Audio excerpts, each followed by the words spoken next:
umat-umat kita ini orangnya curigaan ya. Kak Agatha, saya mau bertanya. Selama ini kan saya tuh masih bertanya-tanya mengenai bernubuat, tentang nubuat. Jadi ada beberapa masalah seperti sakit ataupun apa gitu. Saya selalu konsultasi sama orang gereja. Jadi kata mereka, ya udah Pak, bernubuat aja. Tetapi nubuat itu ada berupa dengan uang. Itu bagaimana tuh Kak Agatha? Jadi kita seperti bernubuat, kita persembahan. Ini sampai aku salah ngetik loh. Salom semua jadi salom aja gara-gara denger itu. Salom aja jadi. Jadi gitu Kak. Jadi selama ini tuh saya tuh bingung. Saya mau bernubuat tetapi ada embel-embelnya seperti contoh, udah kasih amplop aja duit, sumbang ke gereja, nanti didoain. Kayaknya Bapak ini tidak mengerti arti nubuat ini Pak. Oh justru itu kan saya nggak mengerti, makanya saya tanya Pak. Iya kayaknya. Mungkin Host bisa jelaskan arti nubuat, kayaknya dia tidak. Oke. Apa boleh dengan uang? Nubuat itu Pak, begini Pak, nubuat itu adalah penglihatan ya, yang sudah terjadi di masa depan, itu diperlihatkan kepada orang-orang tertentu seperti para nabi-nabi. Itu nubuat itu Pak namanya. Jadi nubuat itu pasti dan terjadi. Karena kenapa pasti terjadinya? Karena itu barang sudah terjadi di masa depan. Cuma diperlihatkan kepada para nabi-nabi itu. Ya, melihat itu nubuat namanya Pak. Jadi itu makanya saya heran kok Bapak bisa bernubuat. Ya, jadi cerita gini Pak, maaf Bang. Jadi kebetulan ibu saya kemarin kan itu sempat sakit. Ya, itu namanya bukan gini Pak. Itu namanya bukan nubuat ya. Nubuat itu adalah karunia yang diberikan Tuhan kepada kita untuk bisa memberitahukan apa yang akan terjadi di masa depan. Double ya? Dia double. Oke, ini masih udah pakai les nih. Bagus. Udah. Jadi itu bukan nubuat Pak, apalagi kalau mau bayar uang apa segala macam ya. Itu tidak pernah ada yang namanya ngasih uang kayak gitu ya. Itu yang satu Anda harus tahu. Nubuat itu adalah penglihatan ya. Karunia penglihatan yang diberikan Allah kepada seseorang untuk melihat masa depan. Tapi ini bukan orang sembarangan. Karena peramal juga ngaku-ngaku bisa melihat masa depan. Tapi itu artinya bukan bernubuat. Nubuatan itu semuanya sudah digenapi ya. Di dalam kitab perjanjian baru. Jadi itu namanya bukan nubuat lagi Pak. Itu yang Bapak harus tahu. Itu ya, kalau tentang Bapak ngasih uang ya, kalau Bapak mau ngasih uang untuk membangun gereja itu boleh, itu bagus gitu. Tetapi tidak ada orang yang kalau konsultasi masalahnya di gereja itu harus memberi uang, itu nggak ada. Itu bukan ajaran gereja gitu ya Pak ya. Tuh, jadi itu bukan nubuat. Itu aja yang bisa saya jelasin. Ada lagi Pak Kales. Halo Pak Kale 7. Kale 77. Kale 77. Halo. Ya. Halo Kak. Ya Pak, lanjut Pak. Ya, satu lagi nih untuk mengenai perpuluhan. Perpuluhan ini kan 1/10 daripada hasil daripada penghasilan kita gitu kayak. Salah, nggak ada itu. Oh nggak ada ya. Oke, baik. Makanya saya mau meluruskan sama Kak Agatha. Jadi gitu. Persepuluhan itu kan dulu itu di zamannya Lewi, karena Lewi ini tidak mendapatkan tanah pusaka. Itu karena dasarnya orang Israel masih memakai imam Harun atau imam Lewi. Jadi imam-imam Lewi itu yang bertugas di Bait Allah itu kita berikan mereka 1/10 dari dari ke-11 suku bangsa Israel. Suku bangsa. Ya. Imam kita bukanlah imam Lewi atau imam Harun. Imam kita itu adalah Tuhan Yesus Kristus. Dia membawa roti dan anggur ketika Abraham menyongsongnya menurut Melkisedek ya. Jadi apakah persepuluhan itu berlaku? Enggak. 1/10 dari penghasilanmu itu tidak perlu kamu donasikan gitu, karena tidak ada suku Lewi gitu, karena kita tidak memberi lagi imam Lewi gitu loh. Imam kita kan Tuhan Yesus gitu. Jadi persepuluhan itu tidak ada. Tapi kalau kamu mau memberi dengan kerelaan hatimu kepada gereja, itu boleh gitu. Dan di Alkitab juga dikatakan apa? Penatua yang baik harus kamu hormati 2 kali lipat gitu. Jadi kamu boleh memberikan kepada penatua atau pendeta yang baik ya, yang baik, bukan yang mata duitan ya. Kamu itu harus memberikannya, memberikan penghidupan juga untuk dia gitu. Itu yang pertama. Lalu dikatakan ini, kalau kamu menerima pengajaran dari seseorang, kamu itu harus membagikan kepadanya. Galatia 6 ayat 6, coba Pak Ladu, coba tunjukkan. Galatia 6 ayat 6 ya. Nah ini kalau kamu dapat pengajaran, kamu memang harus memberikan gitu. Nih Galatia 6 ayat 6 itu. Siapa yang mendapatkan pengajaran, dia haruslah apa katanya di sini. Bentar ya. Nah 6 itu 8 tuh. Nah, dan baiklah dia yang menerima pengajaran dalam firman, membagi segala sesuatu yang ada padanya dengan orang yang memberikan pengajaran itu gitu. Jadi kalau Bapak mendapatkan pengajaran dari seseorang, Bapak harus membagikan sesuatu kepadanya. Itu kata Alkitab gitu. Kalau kamu mau ngasih penatua yang baik, coba Pak Ladu, haruslah kau hormati. Ini juga dalil ya. Jadi saya tuh nggak ngomong sembarangan gitu. Di mana tuh? 1 Timotius. Nah, nih kalau masalah memberi kepada gereja tuh ini. Ya, 1 Timotius 5 ayat 17. Ayat 17. Nih. Itu. Penatua-penatua yang baik, pimpinannya patut dihormati 2 kali lipat, terutama mereka yang dengan jeripayanya berkhotbah, mengajar. Maksudnya dia yang tidak punya penghasilan lagi selain daripada pengajaran gitu ya.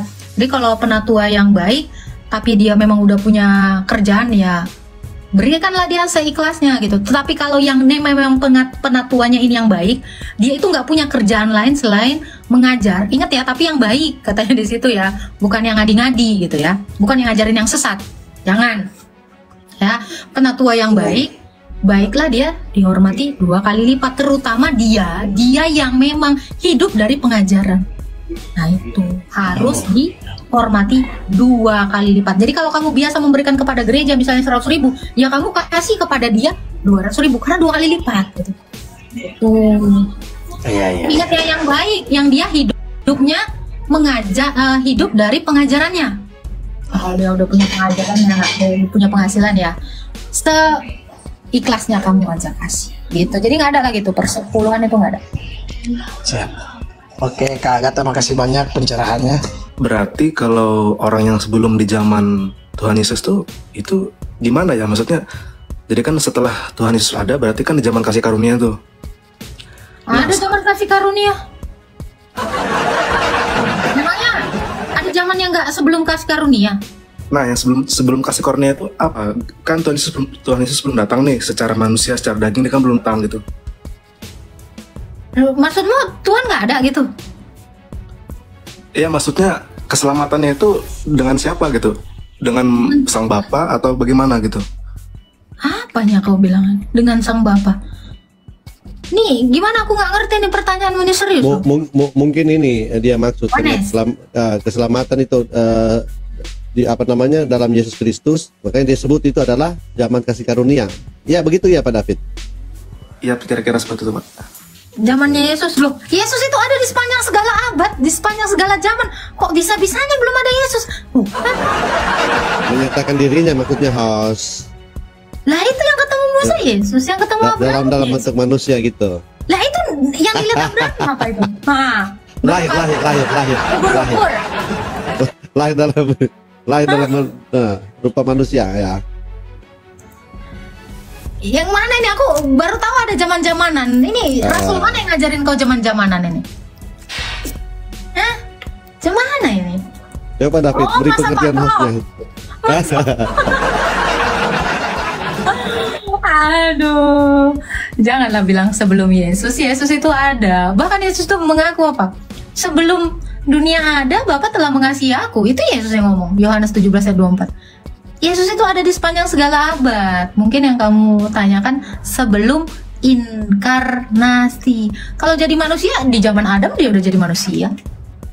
Makanya kedengeran sama Adam suara langkah Allah. Nah, ketemu Abraham, manusia 2 kali lagi tuh, Melkisedek lagi. Yang mana nih? Nih pada kagak ngerti Alkitab ya? Jadi yang mau abang tanyakan yang mana bang? Coba bang, curiga saya katanya. Bang David, maksudnya gimana? Di zaman apa? Halo? Ih ngambek dia, kepala dusing. Maksudnya apa? Pertanyaannya apa ini? Coba. Ya maksudnya tuh di zaman perjanjian lama kak. Di zaman perjanjian lama. Kenapa di zaman perjanjian lama yang ditanyakan? Karya penebusan Tuhan itu di mana ya? Kalau di perjanjian lama gitu. Sebelum Yesus datang. Di perjanjian lama itu masih nubuatan, masih bayang-bayang. Sukain gua. Kolose 2 ayat 16. Jadi di zaman perjanjian lama itu masih nubuatan atau masih bayang-bayang. Ya, di zaman perjanjian baru itu digenapi. Bukan orang ya. Pengajaran yang diberikan oleh orang-orang di perjanjian lama itu adalah pengajaran dari Tuhan Yesus, yaitu tentang Taurat. Taurat itu kan berlaku kepada bangsa Israel. Taurat itu juga berlaku sampai sekarang ini. Apa itu? 10 perintah Tuhan, yaitu kasihilah Tuhan Allahmu dan kasihilah sesamamu. Kalau kita mengasihi sesama kan kita tidak berzina. Kalau kita mengasihi sesama kita tidak membunuh, tidak mencuri, tidak bersaksi dusta. Kalau kita mengasihi Allah kita tidak syirik. Itu. Jadi 10 perintah Tuhan itu adalah kasih Tuhan Allah dan kasih sesamamu. Sampai saat ini pun berlaku. Jadi bagaimana dengan orang-orang yang di perjanjian lama? Semua mereka yang menanti-nantikan Sang Mesias, ya, itu kan Allah sudah bernubuat kepada mereka, bahkan kepada Adam. Keselamatan itu dijanjikan di dalam Kejadian 3 ayat 15. Allah berbicara langsung kepada Adam, coba dibaca, ya. Aku akan mengadakan permusuhan antara engkau, yaitu iblis, dan perempuan ini. Keturunanmu, keturunan ular beludak, itu orang-orang Farisi.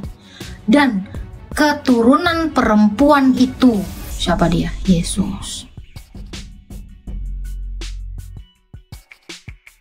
Keturunanmu akan meremukkan tumit. Bentar ada telepon. Keturunan ular beludak itu akan mengamati tumit keturunan perempuan itu, dan keturunan Perempuan, yaitu Yesus, akan meremukkan ke kepala keturunannya itu. Nah, disitulah ada nubuatan atau kita kenal sebagai proto-evangelium. Injil yang proto sekali. Di situ Yesus itu sudah dinubuatkan akan mengalahkan iblis, keturunan ular beludak itu. Jadi bagaimana kak keselamatannya? Ya mereka, terutama Adam dan Hawa, menantikan Mesias yang akan datang. Itu semua nabi-nabi sampai keturunan Adam itu semuanya menanti-nantikan Mesias yang akan datang.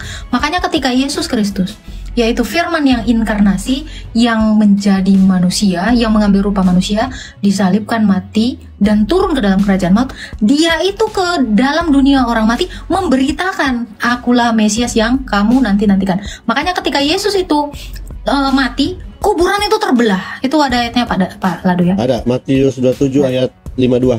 Nah, kuburan itu terbelah dan roh-roh orang-orang kudus itu yang menanti-nantikan, ya, gereja pertama, gereja sulung, itu keluar semua, terangkat ke Firdaus. Jadi bagaimana keselamatan itu? Keselamatan itu sudah dinyatakan Allah di dalam proto-evangelion itu, yang di Kejadian 3 ayat 15 tadi, kepada Adam dan keturunannya. Gitu. Jadi Allah itu senantiasa menyertai manusia pertama sampai kepada keturunannya. Cuman kan dari keturunan-keturunannya ini ada yang tidak percaya kepada Tuhan Yesus. Maksudnya Sang Mesias yang akan datang kepada Tuhan. Ya, mereka itu membuat Tuhan-Tuhannya sendiri. Dan itu pun Allah berduka akan hal itu. Makanya di zaman Nuh, tadi udah dibukakan juga sama Pak Lado. Makanya di zaman Nuh, Allah itu berduka karena banyaknya dosa itu. Makanya terjadi kiamat. Ya, air bah itu kiamat yang pertama itu.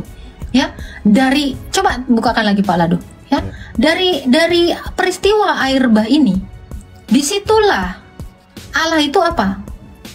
Menyelamatkan manusia dengan air bah itu. Ya, Nuh kan membuat bahtera.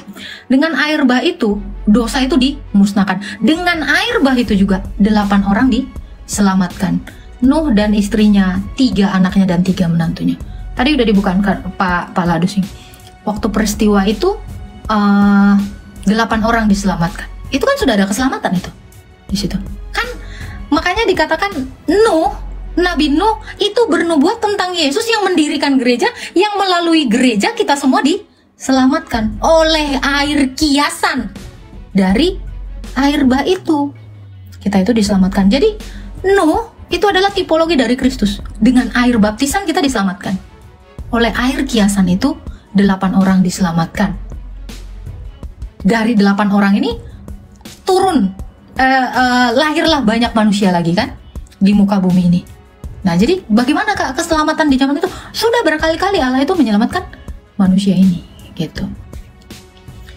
Jadi siapakah yang akan menyelamatkan kita semua Kak yang di zaman perjanjian lama? Tuhan Yesus. Makanya kan dia ini turun ke dalam dunia orang mati, itu tujuannya itu membuktikan dia menggenapi nubuatan ini. Gitu loh. Dimit dulu. Nah, di situ Yesus itu membuktikan ya. Pertama dia membuktikan menggenapi semua nubuatan itu sekaligus menyelamatkan mereka yang menanti-nantikan Mesias gitu. Lalu bagaimana dengan orang-orang yang tidak mengenal Yesus atau yang belum mengenal bagaimana orang yang sudah mati sebelum mengenal Yesus dan sebelum mengenal Taurat? Di dalam Roma 2 ayat 14-16 dikatakan apa? Taurat itu dituliskan oleh Tuhan Yesus di hati mereka, hati nurani itu. Itulah yang menjadi Taurat bagi mereka. Taurat itu kan barang siapa berdosa yang tidak melakukan 10 perintah Tuhan ini akan dihukum. Jadi oleh hati nuraninya mereka, ketika mereka berdosa, hati nurani mereka itu akan membela atau menuntut mereka. Itu untuk orang-orang yang belum mengenal Taurat dan mengenal Yesus. Cara keselamatannya seperti itu. Boleh dibukakan Pak Ladu? Bisa. Roma 4.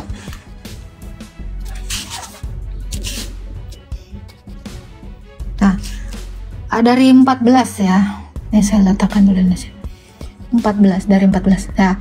Apabila bangsa-bangsa lain tidak memiliki hukum Taurat oleh dorongan diri sendiri, melakukan apa yang dituntut hukum Taurat. Nah, orang-orang bangsa-bangsa yang tidak punya hukum Taurat tetapi dituntut oleh hukum Taurat, yaitu ya 10 perintah Tuhan itu, maka walaupun mereka tidak memiliki hukum Taurat, mereka menjadi Taurat bagi diri mereka sendiri. Loh kok bisa? Sebab, nah ini, kenapa bisa? Karena dengan itu mereka menunjukkan bahwa isi hukum Taurat itu ada tertulis di dalam hati mereka. Dan suara hati mereka turut bersaksi dan pikiran mereka saling menuduh atau saling membela. 16. Naik kan. Ya, nah hal itu akan nampak pada hari bila mana Allah sesuai dengan Injil yang kuberitakan akan menghakimi segala sesuatu yang tersembunyi di dalam hati manusia. Itu Bang David jawabannya. Untuk yang menantikan diselamatkan, untuk yang tidak percaya yang belum mengenal Taurat maupun Yesus akan dihakimi sesuai hati nurani. Ada lagi yang mau ditanya Bang? Cukup Kak. Pak David. Terima kasih ya Bang David ya, Tuhan berkati. Silakan Ranjah. Ranjah Bana. Ranjah 076. Tadi dia minta naik ini, makanya saya jambak. Ya, salam Kak. Oh, Salam. oke. Ya salam ya. Silakan Pak, kalau mungkin ada yang bertanyakan. Ya, ini Kak, saya mau bertanya tentang ini berhubungan dengan penulisan ilmiah saya. Karena sekarang saya sedang menulis proposal ya Kak ya. Tapi yang dikatakan malaikat sekarang. Nah, yang saya mau tanyakan di sini di Kisah Para Rasul 16 ayat 31. Silakan. Apa yang mau ditanya? Nah, sebenarnya saya sedang kebingungan menulis proposal saya, Kak. Nah, di sini saya Proposal ingin apa bang? Proposalmu kok aku yang ngurusin? iya, Kak, Kenapa saya proposal? butuh pencerahan begitu. Apa yang mau kau tanya? Di sini nanya jawab bang, bukan mau ngurusin proposalmu ah. Kau bayar berapa kau ngurusin proposalmu? Iya, Kak, minta maaf. Tapi tentang Apa Pak? Nanya aja. Apa yang mau kau tanya? ini kan tentang berbicara tentang keselamatan ya, Kak ya. Bahwa satu orang percaya seisi rumah diselamatkan. Nah, itu gimana konsepnya itu, Kak? Ini tadi udah dijelaskan juga ya, makanya kalian teman-teman kalau aku live itu langsung masuk. Ini jangan diulang-ulang. Bukakan Paladu. Ya. Padahal penjelasannya itu di ayat berikutnya loh bang. Astagfirullah.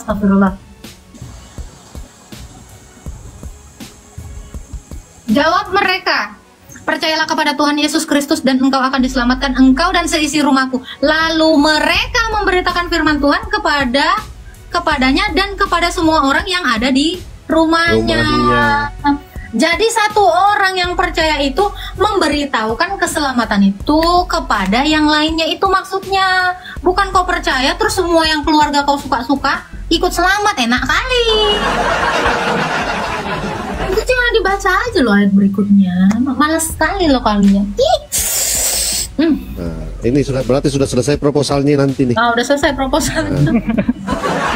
Iya, selanjutnya itu jawabannya Pak. Jadi akibat satu orang ini dia akan memberitakan lagi ke isi rumahnya itu. Satu orang percaya seisi rumah diselamatkan. Maksudnya dari satu orang percaya ini dia memberitakan Injil itu kepada yang lainnya yang belum percaya, sehingga jadi selamat. Thank you tap-tapnya ya, 1,2 M digaskan ya. Kalau gitu cari istri seorang pendeta laku biar tinggal selamat. Nah, mampus. Nah, terus kok besok mabok-mabokan? Kan nggak gitu kisahnya. Itu tuh Bang Ranjah 076. Ada lagi yang mau ditanyakan Bang? Aku nggak jawab panjang-panjang ya. Aku kan nggak satu ayat langsung lebarkan jadi satu makalah. Kalau Ya, kayak Kak. gitu habislah waktuku. Oh ya, Kak, terima kasih banyak, Kak. Ya, Kasih Pak Ranja. Nah, semoga proposalnya ini ya terima. berjalan lancar. Amin. Nah, Amin. dan, Ya. jangan Ada sampai lagi Bang yang mau ditanyakan Bang Ranja? Sudah, Kak. Oke, Tuhan berkati. jangan sampai lagi buat